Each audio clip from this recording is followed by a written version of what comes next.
we found our first victim, who is a longtime friend of mine, actually, Byron Winton. Hello. We're going to mostly be talking to comics professionals, I would think. So, we have a few questions. Let's see what your view. The stereotype of a geek is a little fashion challenge. Byron obviously knows what he's doing. Most of them don't. Right. Do they not realize that if they just threw on a blazer, they would automatically get more chicks? What's the disconnect there? Are they dressing to get chicks? That's probably the disconnect. Like, I don't think they're dressing to get chicks. I think they're dressing to appeal to their peers.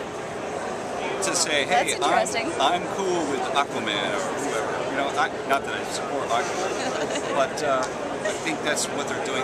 It's their badge, their cool badge. So it's more appealing to other men than Correct. it is appealing to women. But aren't they primarily obsessed with getting a woman? I think they're too passive, honestly. Inside, yeah, they're obsessed, but they're never going to really act on it. We know too many people are like that. Yes. Okay, number 2. Why do most females in comics have unrealistically large breasts?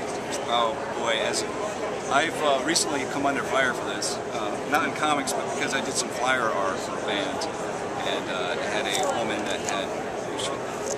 Someone said that she was scantily clad. She wasn't scantily clad. She had a few straps of cloth on her, but however, in comics, it's because men are doing comics, and they're drawing their fantasies in a sense. And unfortunately, that's how the industry is. So you get more women drawing, and I'm sure it could change the market. Okay, let's see. Number 3. That actually leads nicely into our next one, because it's something that's very close to my heart. And I mean, I've been coming to this Comic Con at least for over 10 years.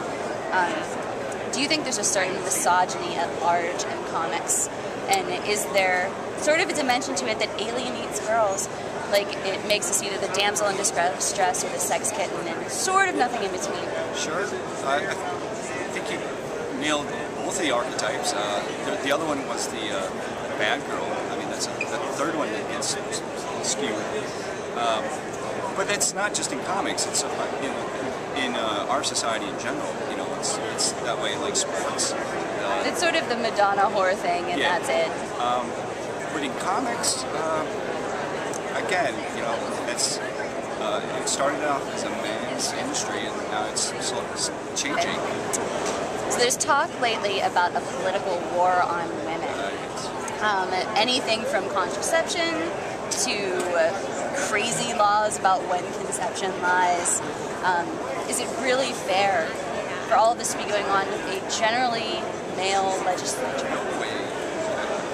They have no reason to be discussing it. I think it's only because it's got political underlays, and they're really catering to the religious crowd, and that's the only reason why. So. Wonderful. See, we've already proved that comics creators know their politics, which was something that we didn't think was going to happen. I'm not your average comic creator. It's true. It's true. We actually started with one of the more stellar ones, so don't get your hopes up. All right, number 5 is actually 2-pronged. Have you ever had a romance at a con? At a con? Oh, jeez, no. No? Good. The day's not over with, though. The reason why I ask that is because I've noticed that this tends to be sort of an unsafe environment for females. Like, and do you see when you look around it's a little scary? Predatory? Not you. Everyone else. Well, yeah, I think there's a lot of desperate looks, but